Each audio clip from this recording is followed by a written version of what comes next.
Hey, we're live, pal. We were off last week as I was recuperating from my booster shot. But to paraphrase Jim Cornette, how can you miss us if we're never gone?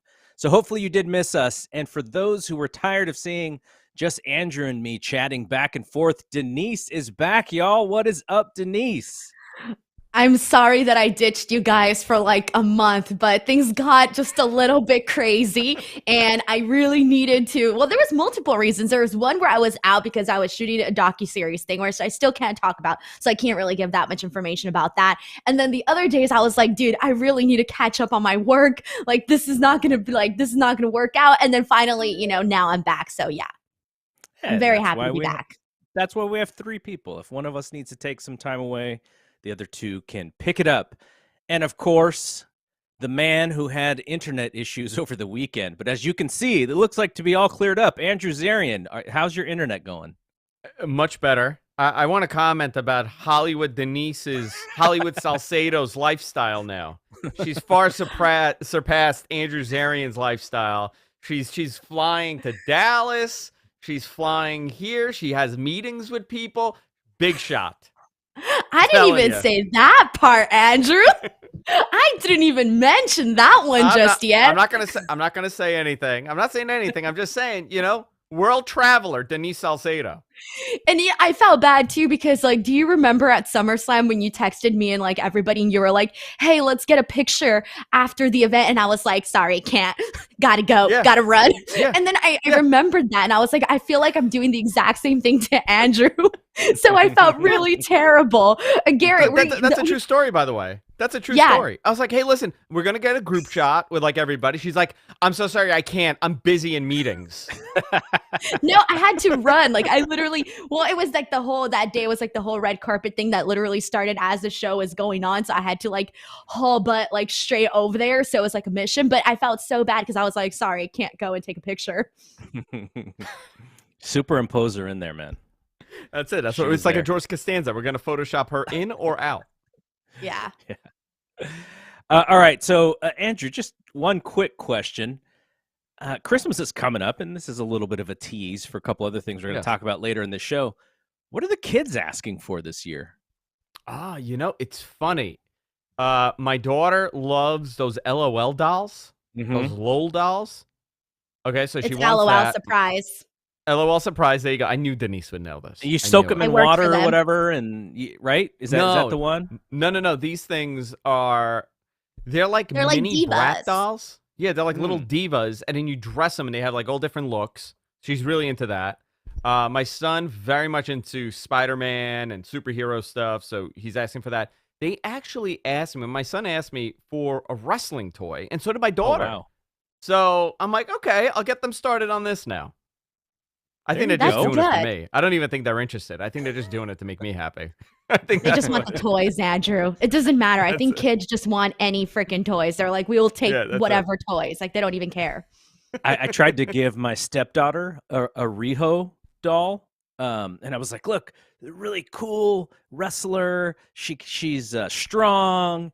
And so I opened it up for her, and she played with Riho, I don't know, 15 seconds before she gave it back to me and was like, why are the hands so weird? And then she was just done, because they have the fingers and all the stuff with the wrestling figures. So she was absolutely done really quickly. Okay. So like we stress ourselves out trying to buy like these great gifts for kids, and they're always so expensive. Like, don't even get me started on Legos and how expensive they are. And then like you go and you spend like however much money, like those LOL dolls that Andrew's talking about are freaking expensive. It's like $35 just for like one little doll. And if you want like the accessories and everything, like it goes up like to like the hundreds and stuff.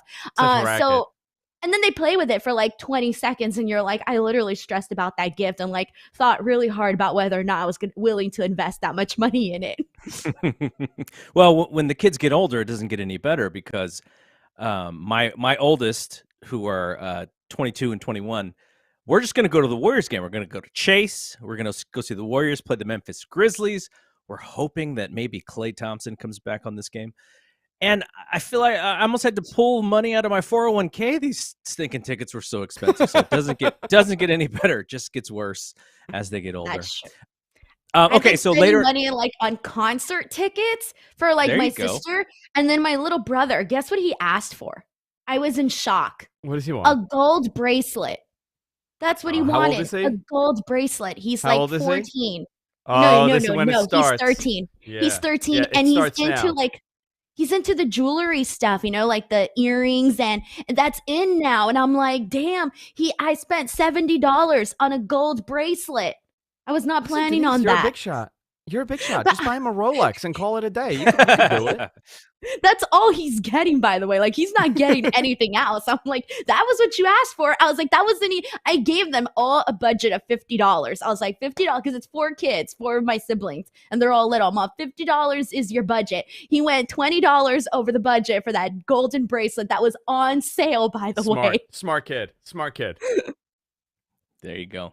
All right, so later in the show, Ruben Zamora from Mass Republic will join us to talk about Expo Lucha, which is happening in June, but holiday bundle tickets are available now, and he'll be able to tell you all how to get them. Could be a good little Christmas present for your favorite Lucha fan.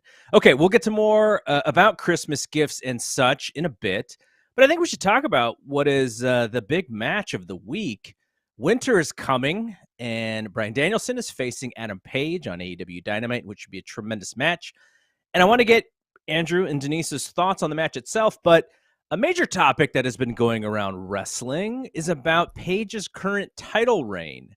It's just the beginning, but interestingly, he hasn't been on TV all that much, while the guy he's facing, Bryan Danielson, has been dominating AEW TV.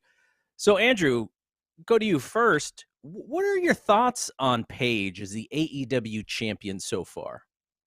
I think this is the first test that AEW has had with a home. I'm going to say this, and people take it the wrong way, but I consider Page an AEW homegrown guy, right? Sure. He's not a guy that had mass national attention on him prior to AEW. AEW was really the moment. Listen, we all know who he is in Ring of Honor and, of course, in New Japan. We followed it, but for most people watching AEW, they're not really familiar with him. They've heard Kenny Omega. Obviously, everybody knows Chris Jericho. Everybody knows Jon Moxley. So he's really the first of the AEW guys to hold this title, in my opinion. I mean, I don't know how you guys stand with considering, the Kenny Omega a household name or not, but I think he's way more of a household name than Hangman Page is.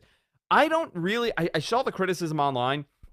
I haven't felt that they've mishandled him because it's still so new and it's still so fresh. It's not like he's had this title for months on end and he hasn't really done much with it. This is a pretty good first test for him. I think we know, and I think it was kind of public, right, Garrett? And I don't want to kind of put you in a weird position here with this if you know something, but it was supposed to be Jon Moxley in him, right? I haven't had that verified, but I think that was where they were going with it, and I think Bryan Danielson was going to stay babyface for the time being. Yeah, I could be wrong, but I remember having a conversation with somebody, and that's kind of what they alluded to me. So you could kind of see where Moxley and him would make a little bit more sense, but I think Danielson is, taking this ball and run with it and doing phenomenal work as a heel. I think this is a good test for Hangman. I'm not really disappointed. I know how some people could see it as that because he's not defending it on TV. He's done commentary and he's done a couple, segments here and there, but I'm more interested to see what happens after Wednesday and how they handle him compared to now because, there's been a lot of curveballs thrown at the Hangman Page run more than anything else. The signings were not really expected as long-term wise to happen when they happened. He was supposed to win the title at All Out. That didn't happen. Obviously, his wife was pregnant and he spent time with his family. So there's been a lot of kind of bumps in the road, but I think this is the most stable it's been for him. And I'm not as concerned as I would be in a month from now if he's still doing the same thing. Does that make sense? Yeah, no. And Denise, the journey, Adam Page's journey was so incredible, especially to the hardcore fans who are watching, being the elite, and they're catching every little nugget of the story. And sometimes for babyface wrestlers, the journey is the important piece. And then when they do get to that mountaintop, it's a little bit of a letdown because we already saw the thing that we wanted to see. Where are you with this Adam Page so far, this title run? All right. So I had to go back and double check the date for Full Gear. And I was like, okay, let me make sure I got my timing here correctly on when this all went down. Okay. Today, well, yesterday technically marks 1 day.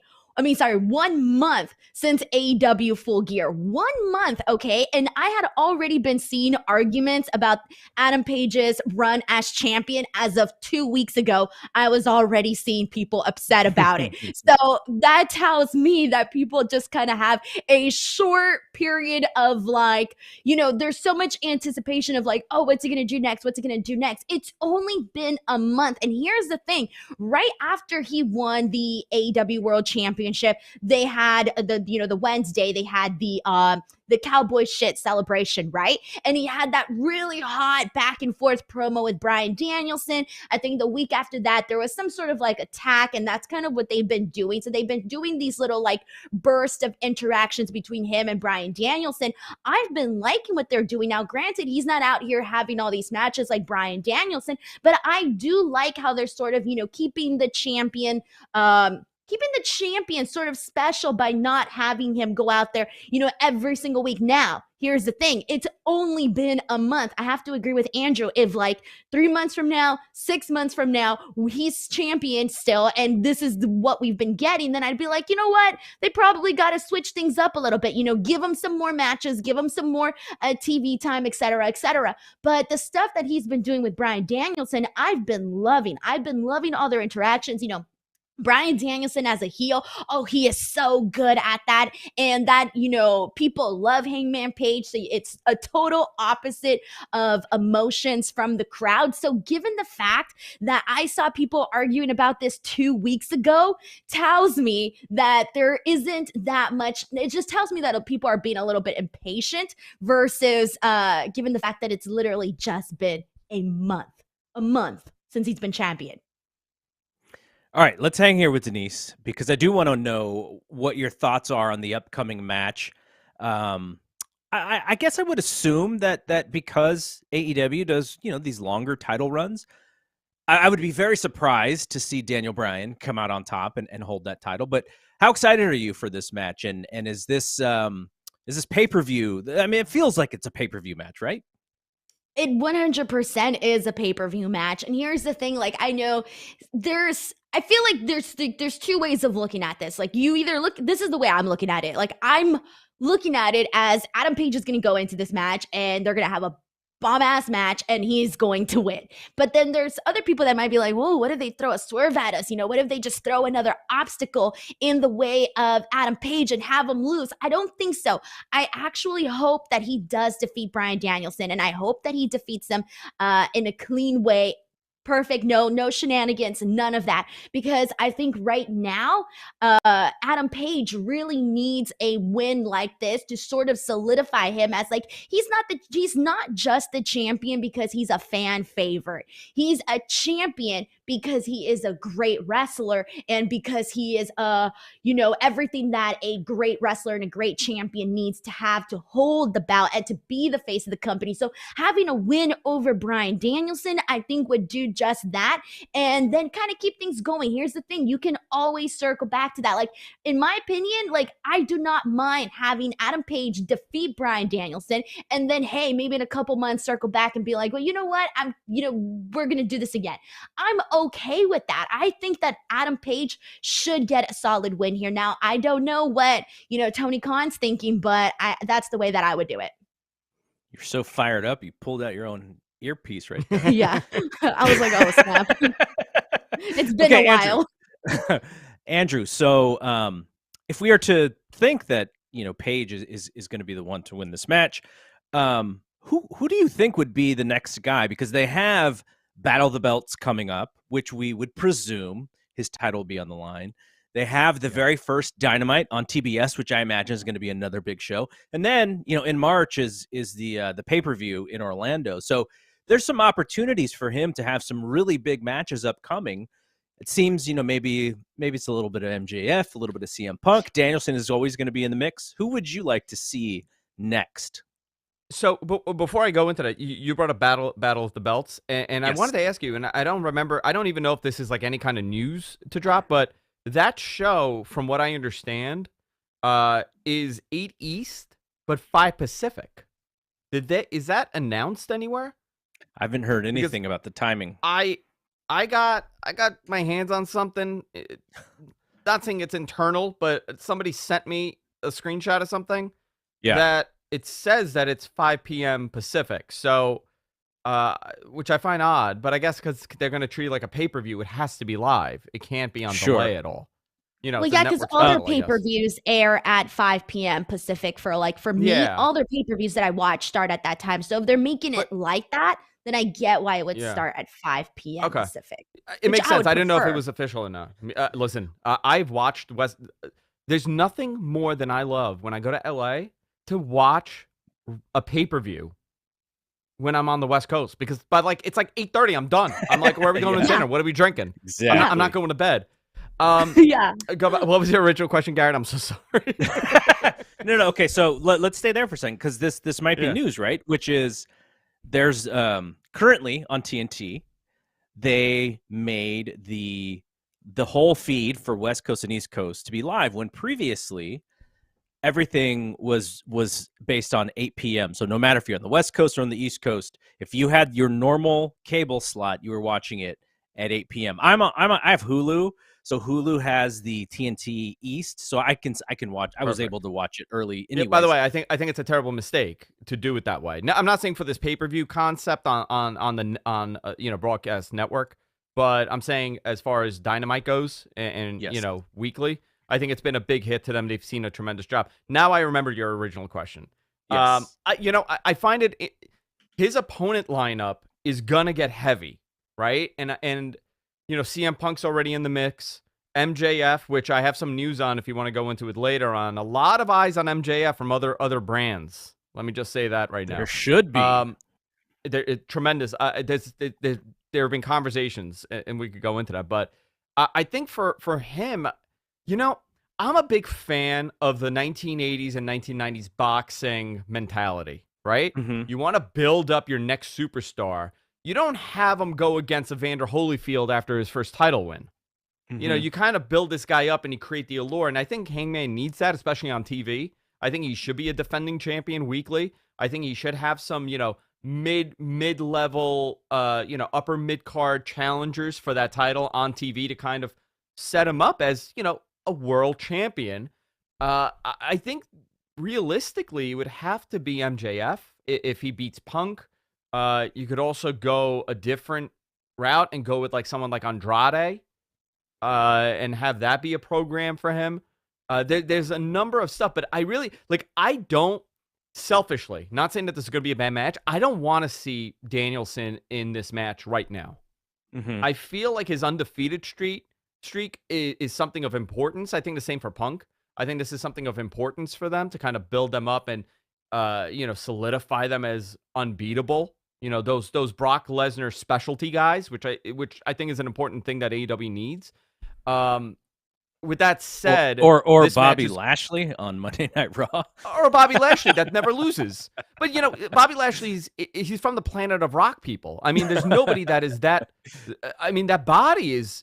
I mean, he really is a work of art. It's unbelievable. And in his mid-40s.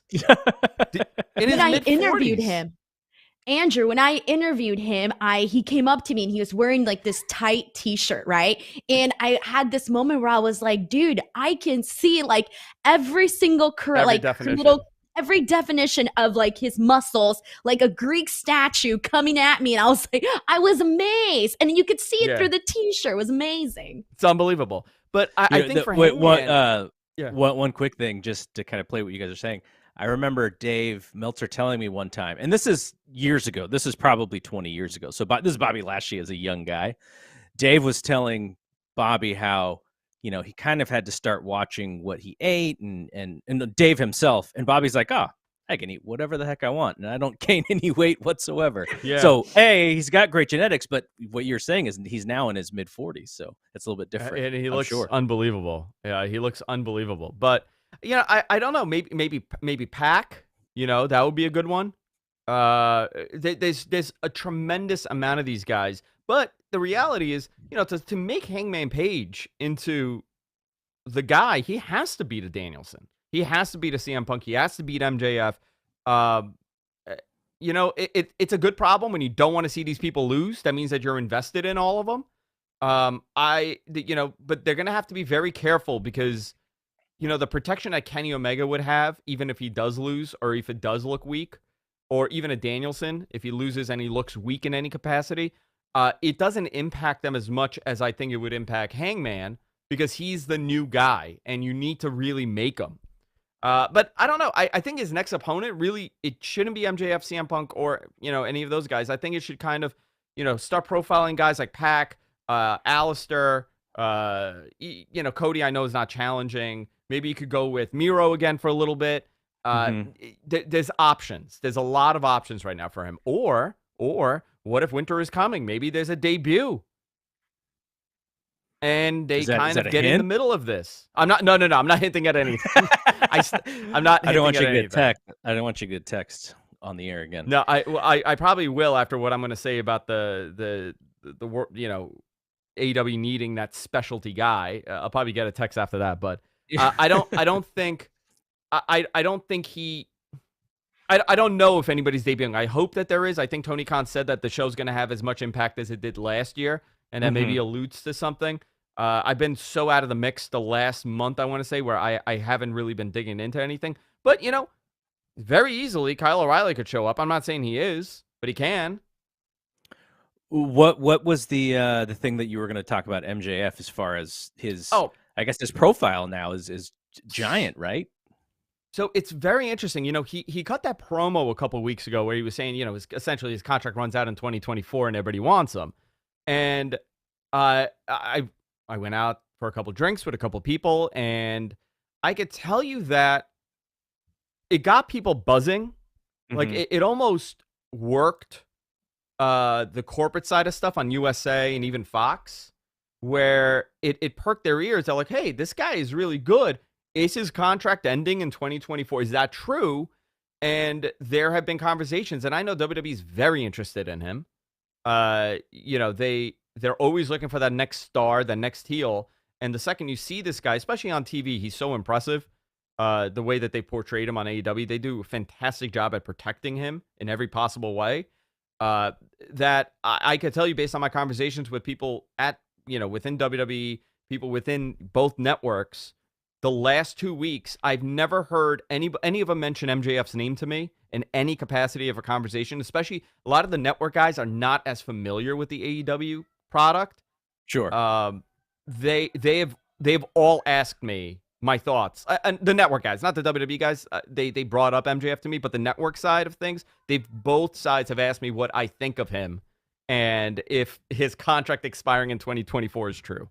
So, yeah. Very interesting that there's a lot of focus on that guy right now, because I think the networks and WWE's both realizing that they need those kind of guys on their roster to kind of balance everything out. Well, I hope Vince knows how tall he is, because if he doesn't, then I think that would be a major frustration as he introduces himself to MJF. He's 5'11", no? Yeah, still, but like on a good day. Bret Hart's like 6'2", and he was kind of small, right? Yeah. All right, so another thing that happened over the weekend. So Brock Lesnar's all over SmackDown. It was tremendously entertaining.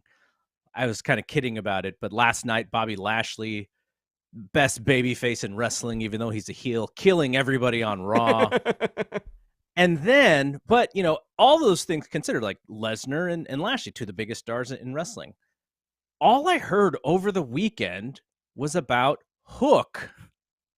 Denise, what did you think of Taz's baby boy's debut? So this is the interesting thing. So I had to work on Friday, and so I didn't get to watch SmackDown or Rampage live, okay? And I felt so much FOMO throughout the entire night. I just kept thinking, Yep, I'm missing Hook's debut. And I even had somebody text me. They were like, "How bummed are you that you're missing Hook's debut?" And I was like, "Shut up. Let's not talk about it." You know when you have FOMO, you don't really want to talk about it. So, anyways, I had major FOMO. And then I started thinking about that. I was like, "Damn."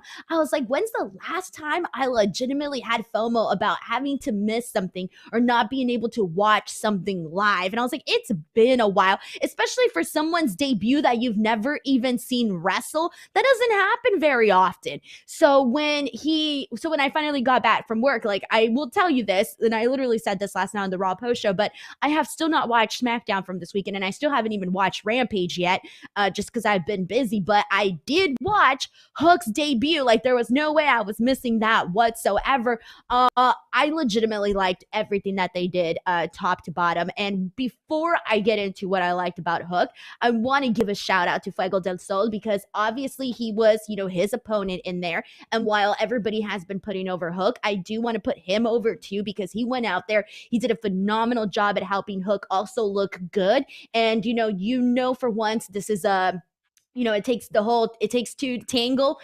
So literally shout out to him as well.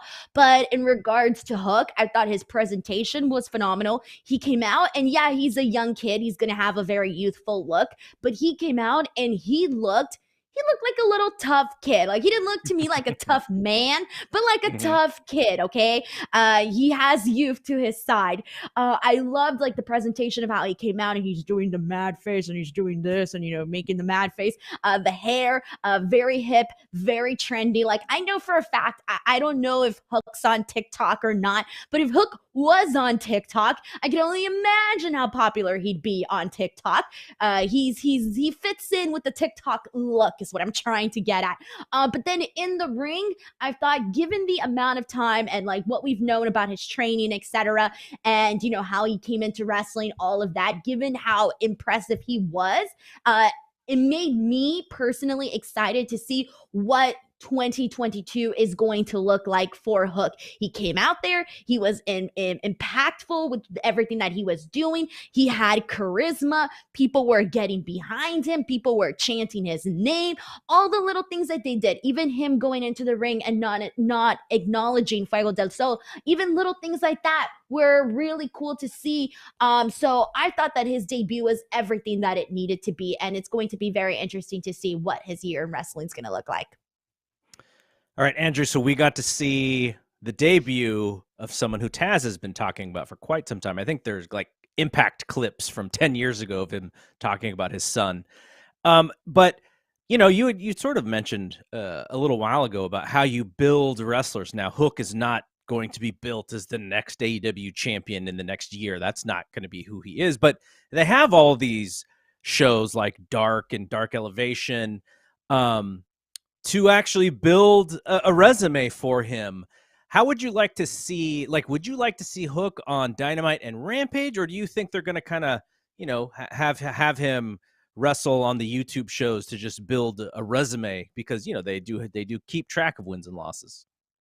I actually have if I were to book it, if I were to play fantasy booking, I have an idea what I would do with Hook. First of all, I want to say, it's great to see another Long Island boy on that card making his debut from Massapequa, Long Island, South Shore, Long Island.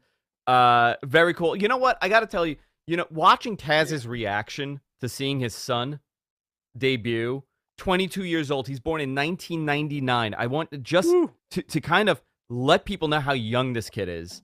He got a great ovation. Young kid, man. I was still in high school. You're the older one here. I'm younger than Denise. I don't know if you guys know that. You're actually closer to Denise's age than you are my age. I am closer. I'm going to be 38. So maybe I'm in the middle, maybe. You might. Yeah, I don't want to even guess Denise's age. Garrett's like 300 years old.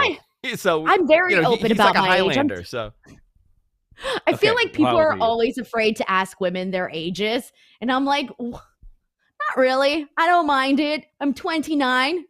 Okay. I'm not ashamed. Part of life. Good for you. Beautiful age. Wonderful age. I'll take He's 29 almost any day. smack dab in the middle of us, but he is a little almost.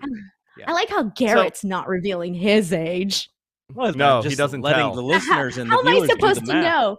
How am I supposed to know what side Andrew's closer to? I'm like, I can't guess your age. I gave the hints. I did the graduated in 99. I can't graduated in do 1999, math. so you would have been 18 years old. You graduated college in 1999. College in 1999. So you would have been 24. So we would have 1999. I would have been 15, 16. Yeah, 16. Yeah, I was born in 1976. Okay, so 8 years. Yeah, no, I am. I have the same age difference than both of you. I'm 8 years away from both of you. So kind of even. You're born in 1976? Yes. That can't be right. Or maybe. I'm waiting for Denise to go, ew, old. I think my mom was born in 1976. Your mom is born in 76? Something. Yeah, I think my mom is 7. Well, she's 41, 42, I think. No, she would have been born in, so she's closer to my wife's age. So she would have been born in like 70, 79, 80. No, my mom was born in 1976. I'm pretty sure. She was like late 70s for sure. Yeah. All right, I don't know. 79 probably puts her right 40s. At like 41, 42. Your mom is young. Young. Yeah. My mom had me young. Yeah. So I had my kids young. I like how everybody just stayed quiet. I was an old man. I was 30 when I had my first kid. Well, look, I've a kid who graduated college already, so that's amazing. Good to go. That's really cool. Okay. Now I got a good perception of where everybody's at. I'm just starting out, Garrett. I'm just starting out. My kids are in pre-K and kindergarten. I got another, 10 years of this. Yeah. My daughter, she's in 2nd grade, so she's doing pretty well. What? Your daughter is in 2nd grade? It was a joke. I don't have kids. And you guys just both stood quiet. Nobody said anything. I know you don't, but for a minute I was like, it stunned me. Not that it's like it's age inappropriate, but I was like, I would know this. Yeah. I would know if Denise had a kid in 2nd grade. I saw like the look on both of your faces, and neither one of you knew what to say. I was shocked. I didn't know what to say. That's hilarious. I wanted to ask more, and then I was thinking like, as like an interviewer, I think Garrett and I both were like, well, we need to know more about this, but we're like, do we ask? Well, the thing is if you did have a child who you were keeping from us, I figure Scoop Zarian would actually have the information. I know, and tell. I would know everything. Yeah, that's true. That's very true. But no, I am without children. All right, I think we were talking about Hook. We were talking about Hook. I think. Here's the thing about him. Before I know that we got a guest coming on in about 10 minutes or so. 10 minutes. I would say, the reaction that he got, great to see. And I'm saying this like anybody that's just debuting is young that could create some sort of buzz like that is fantastic. Now, it was a meme. It was meme buzz. It wasn't, genuine. We want to see him as world champion. Yes. It does, to me, it's positivity. People are talking about it. People took it out of context where they're like, I can't believe AEW fans are very excited for this. Listen, I think it's cool. Anybody that got a buzz like that, outside of that, I got to tell you, he has a look. I mean, for sure. And I don't know how great he is in the ring. From what I saw, he was perfectly fine. He was, for 22 years old with very little experience, he looked really good in the ring. I hope it continues. A couple pounds of muscle on that kid doing, having that kickboxer outfit. All I could think of was Bloodsport when I saw him. And he's doing those side suplexes. He did the Kata Hajime. I'm like, you know what? In a couple years, he gets a little bit more grizzled. He kind of, puts on a little bit more muscle. And this kid is, there is something there for sure. For sure. And I very much like it when people are able to create this organic response. It doesn't matter positive or negative. And I think he did a great job at kind of building this mystique and this character that he has, and to going forward with it. And I think that's the cool thing that they're allowed to do this. Now, would he, Brian had a very interesting conversation. He was saying, like, let's say he was in NXT, because most likely if he wanted to become a wrestler, and he was 22 years old, and he's Taz's son, and he wants to go to a major product, he would have been in NXT if AEW didn't exist. what would he have been doing on NXT? You would not see him or hear from him until he's 6 years in. Exactly. So the fact that we got this is pretty cool, and it's a very different thing. Now, back to what you were saying, I want to treat him like Mansoor on Dynamite. That's what I would do with him, where put him in dark elevation, have him become like this undefeated champion there, and once a month, we get him on Dynamite, and he does this, he has this great, phenomenal match, and he goes away. Till he could get, till you could build up that natural, we want Hook response. Yeah, and I also think Mansoor. We like Mansoor. He doesn't lose.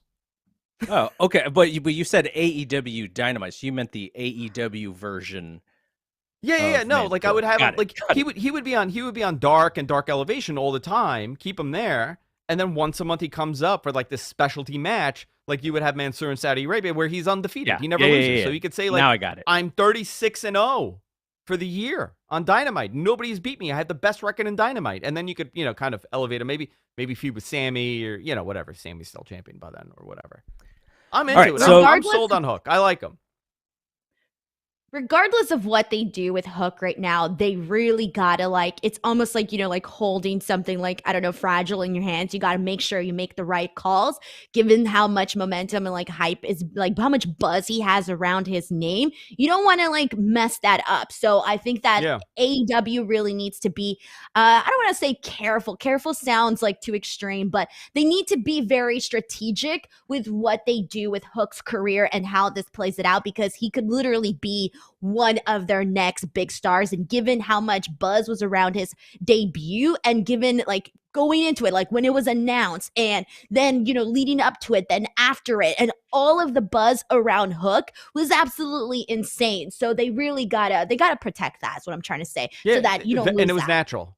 Yeah, and it came out natural. I don't think it was designed by AEW to kind of get that reaction. I think it was a natural response. I'm dying to interview him because I want to ask him what it was like having Taz as his father growing up, and what was it like when Taz yelled? Taz yelled at me when I was 14 years old. It's has to be 1998, 1999. He screamed at me like a lunatic in front of the Wrestling Universe on Springfield Boulevard in Queens. Okay, he had an autograph signing, and these knuckleheads were doing moves and stuff on each other, and he thought I was with them, and he looked at me and he pointed like this, and he had the title, he had probably the FTW title. He pointed and he was he's like, and he cursed at us. I don't want to say it, but it was so aggressive. I was like, oh. I'm like, Taz is yelling at me. I better not say anything. And then he yelled at me on Twitter again a couple of years ago. So I don't want to be yelled at by Taz anymore. I even offered him, he was yelling about something about my t-shirt design being too similar to his, but it turned out the same guy designed it for Pro Wrestling Tees. And I was like, listen, dude, I don't want you yelling at me. Let me take you to dinner. And I kept listing places in Long Island that I could take him to dinner. I think he Stop blocked me it. after that, I need to see a reunion between you and Taz. You and Taz need to have terrifying. He needs to be our next guest. That's it. We gotta pull Get Taz in.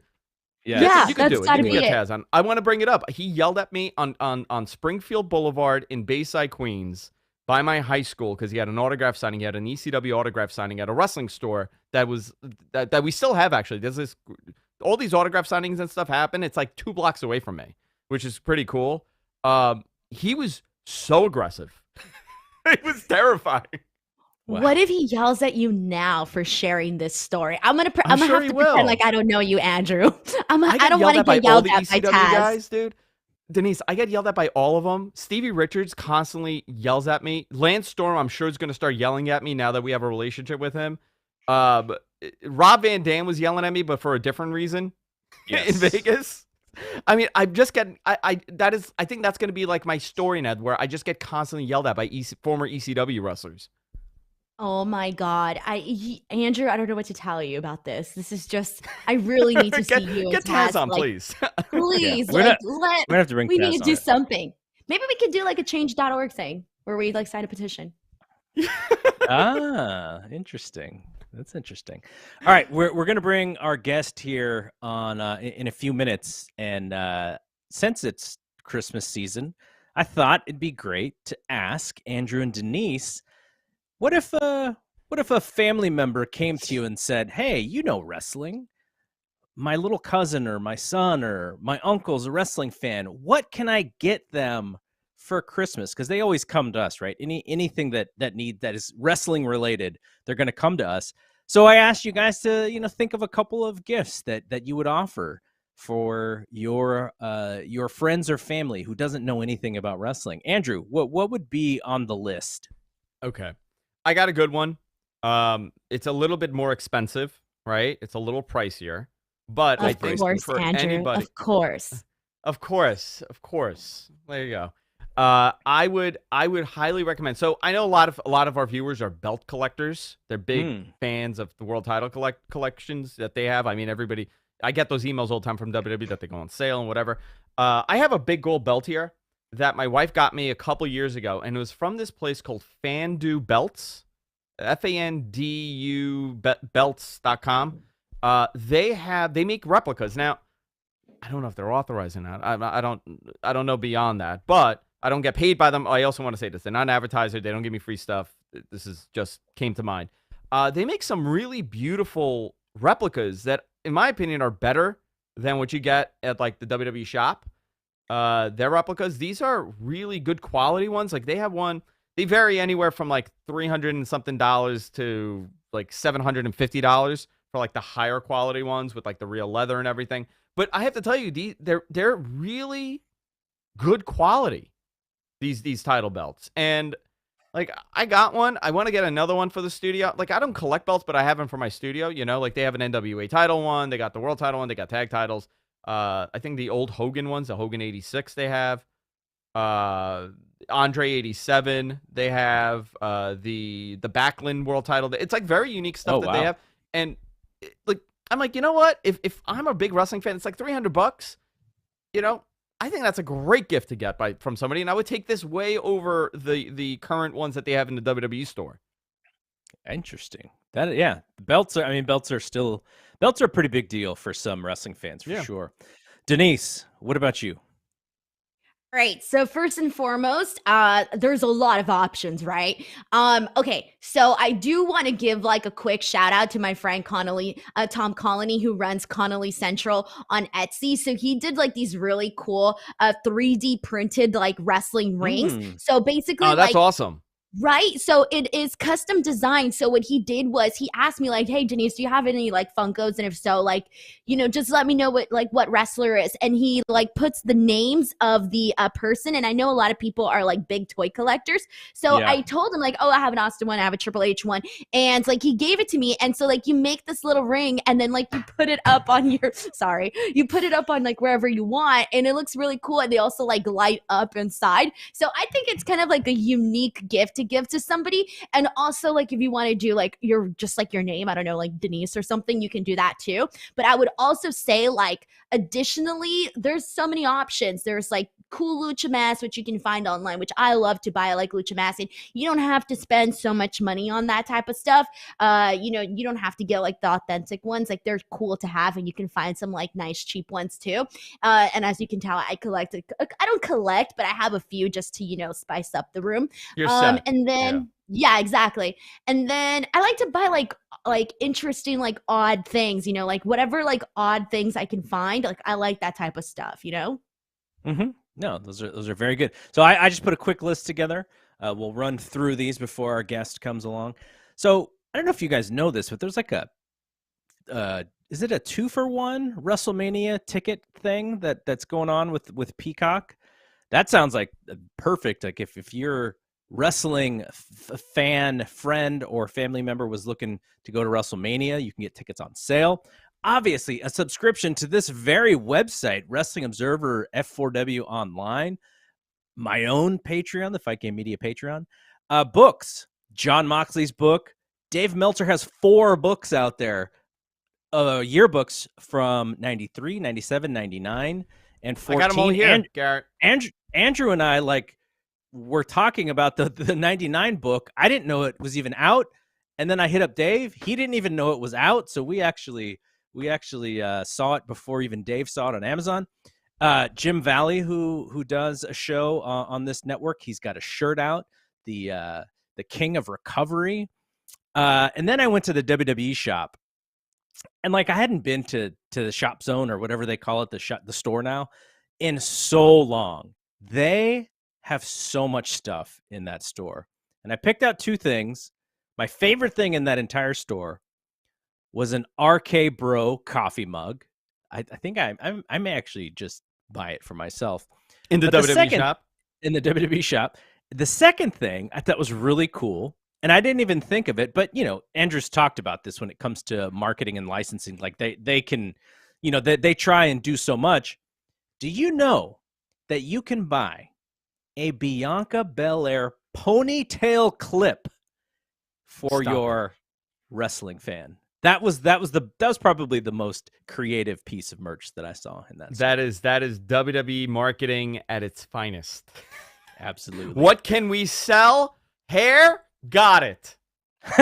By the way, exactly. these books, by the way, Garrett, like in all seriousness, and like maybe a little internal plug here. I have for 15 years. I have always wondered why we haven't gotten like a compilation of the year's worth of observers. And the fact that, like now it's coming out, very cool. I mean, I think, what is it, 2014, 97, 93, and 99, all pivotal years in the business are out so far. I think 2001 is also coming soon from what I remember hearing. David mentioned it, I think, at one point. So I talked to him over the weekend. We did a show, and I asked him, I said, what's next? And he basically said, unsure. They still got to make sure the books are selling, but he wants 30 books out. That is his goal. So that goes all the way back to the late 80s. Actually, no, it would go back to 90, 91. But he thinks that they may even be able to create books based on the 80 Observers, which, if you've read the 80 Observers, oh my gosh, the nicknames, like the kind of mean nicknames, too. I missed that. Like, no, see, I missed that era. I totally missed that era. Well, I missed it too, but I've actually, there's guys who have copies of it. Like one of my friends, I was doing a show on, what was it? Like some Ric Flair stuff. And I was like, I really wish I had this Observer from the late 1989 so that I can really see what was going on. And he's like, oh, got it in a doc. And basically he had a doc of all the Observers for the whole year packed into like a 200-page Word doc. Wow. And he just sent it to me. So obviously someone did some work there, but yeah, all that, like that stuff is, I want the audiobooks. Crazy. That's what I want. I want the Wrestling Observer audiobook. You want him to read his own Observer? I want him to read his own audio. Like when I interviewed Brian on when he did the Death of WCW when they re-released, and I'm like, when are you doing the audiobook, dude? He's like, actually, I'm thinking about it. I'm like, no, you need to do the audiobook. You have to. I want nothing more than Dave to read this, 5 million page. How many pages is this? 350. Not bad. 350 page Wrestling Observer every year, and I would say I would pay a premium for that. And I want all the ahs and like the pauses. I don't want it to be like super well done. I want it to be very raw. I want it to be Dave Meltzer. I want it to go off in tangents. Like I'm so, and I'm not saying that like as a joke. I'm so serious. I want the alarm to go off in the middle of the audiobook. Yeah, I want the alarm to go off in the middle because I think, listen, it's cool. And I think, having like a retrospect, like 99 big year, right? And he's going down and he's talking about saying, I would love like a little side story coming from it. Maybe you could do this with him. Maybe you could go down like a year. Do like a 3-hour episode of you and Dave where you're like, hey, listen, we're going to break down 99. No, it'd be awesome. I would love to do something like that with him. But the thing you just mentioned about Brian, like Brian has all the studio equipment plus the producers to actually do his own audiobook, and he wouldn't have to pay the, whatever it is to get someone to read it. He could just do it himself and probably, make most of the profits on an audiobook. That would be actually interesting because he's got the friggin' podcasting equipment. So I would love that. So it looks like our guest may be having some trouble connecting. If so, I did have one other thing to ask the both of you. And if Ruben can connect, then we'll just cut away. This is not super important, but I thought it was kind of fun. I'm watching Raw, Riddle and Orton have a short segment, and Riddle mentions Pat McAfee's $30 million deal from FanDuel and says that they should get started into podcasting. And I thought for a second, I go, Orton and Riddle together as a podcast would actually be kind of fun. And then I thought, Jericho has a show. Austin used to do a show. I used to listen to Austin's show religiously. The New Day, Corey Graves and Alexa Bliss, they all have shows in WWE's network with Endeavor. But as a podcast fan, like you both are podcast vets, but also I'm sure podcast fans, who would you like to listen to do a show who is a current talent in the business? And since we got the side shot here with Andrew, you can go first. Right. Who would you like to hear so we're talking WWE, on a podcast? Right? Well, I mean, WWE or just guy? pro wrestling. Anybody in pro wrestling. That's a great question. Acts in pro wrestling. Current. I think that's a great question. I think, you know what? I would love Styles to do a show again. Because he's experienced all of it. He's been everywhere. I think that would be interesting. I would always joke and say, like, the last thing I want to hear is The Undertaker doing a weekly podcast with Conrad. No, not a shot at Conrad or anything. Like, I kind of want to keep the kayfabe. And after that's he did what the Foley Rogan, said, right? Foley said he's like, it's if The Undertaker comes on Twitter, it's over, and then it's over. On Twitter. It's done. I like main roster. I would say, like, I don't know. That's a great question. Like, a lot of the guys that I want to hear are doing shows. Mm-hmm. Like, let me go to WWE. Who's there? I think that we get a lot of the AEW guys. They do a lot of stuff anyway. Yeah. So yeah. And they're also really good guests as well. Like these guys, to say like, oh, do I want to hear a Roman Reigns podcast? He's such a good character right now. I don't want to hear like the humble former college football player, like maybe down the line, right? And if he wants to go into broadcasting or something, but just what? I got it. Okay. Sami Zayn and Kevin Owens. I want to hear them do a podcast. That would be fantastic, actually. That I think that's a money idea. You should reach out to them. Okay, Denise. I will. Let me call him right now. Hold on. No, you need to reach out to him. You got the money idea. Denise, who would you like to listen to do a show? Sami Zayn and Brock Lesnar. Legitimately. You know what? That's awesome. You win. That's awesome. Yeah. That's awesome. Wait, where is Denise? Sorry, it's because I'm literally trying to help the guests go on right now. I think they might call in. Got it. I think Andrew, I'm about to send him the call-in number. Do I send him your Do you have the cell phone number? No, is it your cell phone number or like number? The 888-828-1437. Wait, slow down. Slow down. So, send it to me on Slack or something. Oh, never mind. I got it. I just gave it to John. Yeah. I got it. Thank you. Okay, so I do have I listed 4 who I would like to hear. And we'll see if we can get Ruben on here at the end of the show. WWE was planning on doing that podcast thing many years ago. I know. It's like stop and go like multiple easy money. times. It feels like it's just easy money for them to do it. Number 1 on my list would be John Moxley and Eddie Kingston. I think that would be fantastic. I've done podcasts with John, so I know how good he is. But imagine him and Eddie going back and forth. And, maybe I should produce that one if you're producing Sami Zayn and Kevin Owens. And the other ones, quickly, Sasha and Bailey. I would love to hear them together. Oh, that's a great one, too. The Young Bucks, I've actually told Dave, I was like, oh, God, I'm surprised they haven't done like their own career podcast, but they have their book. And then the last one, because, very rarely that we have such tremendous couples who are just doing such great things, Bianca Belair and Montez Ford would be my last one. Okay, do we have our guest? We do. Let me bring him on the line. You're on the air.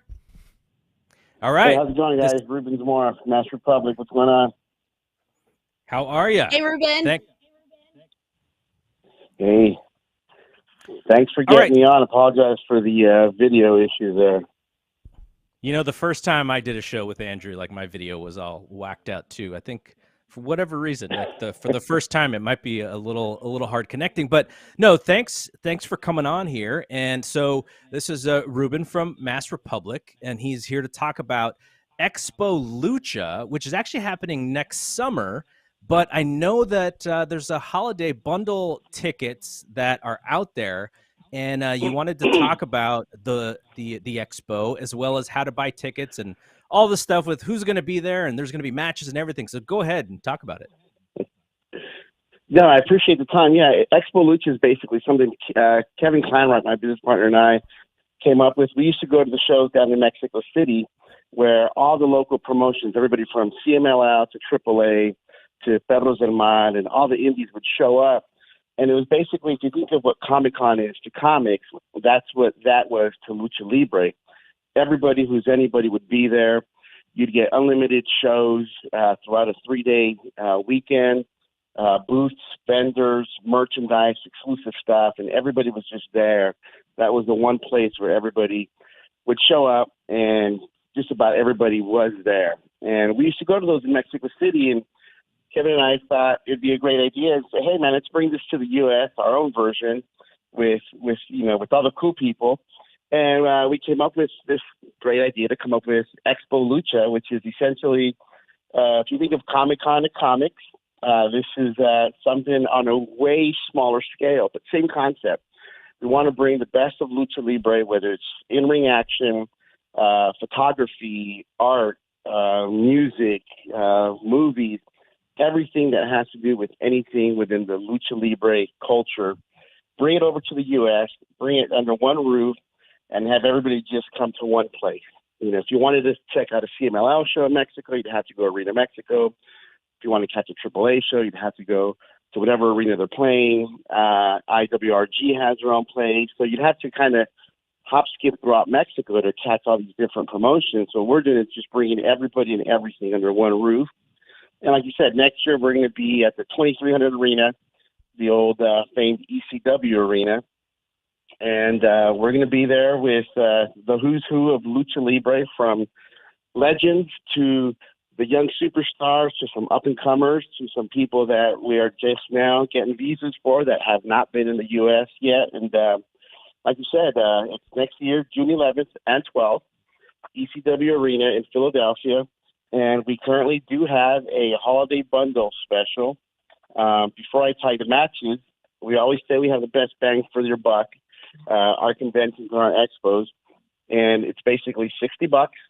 It gets you into both days of the expo, the convention part, and it gets you into both of the live events.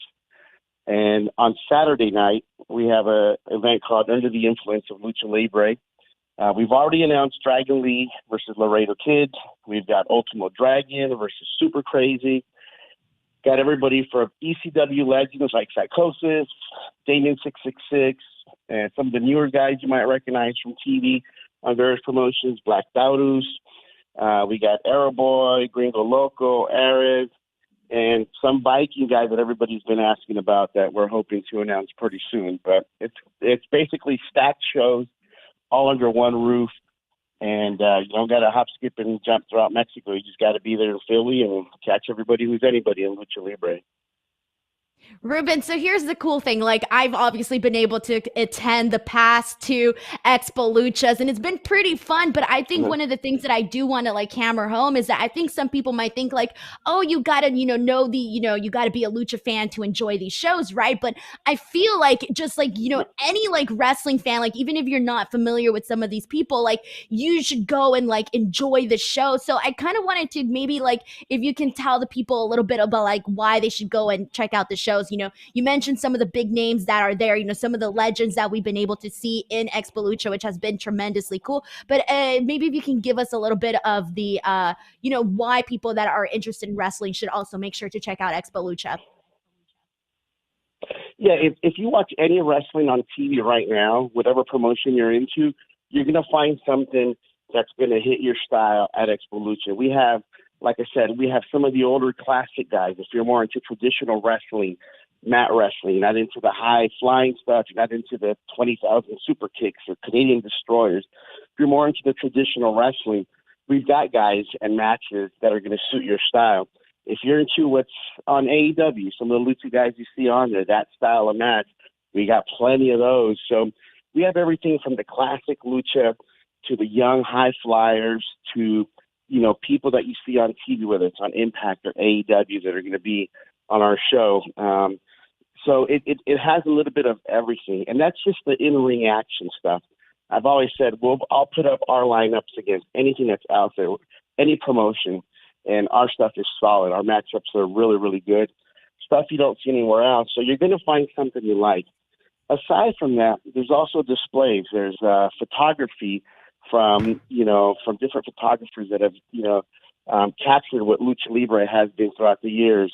We got a guy that has posters from like the 70s, and these are original, authentic event posters. So it's kind of cool to see where the big star was, 20 or 30 years ago, maybe in the second match, who he's wrestling. So I have all these displays and artwork, and then we have some vendors that do handcrafted, one-of-a-kind pieces. So if you're a collector, there's a lot of stuff you can buy that you're not going to find anywhere else other than this event.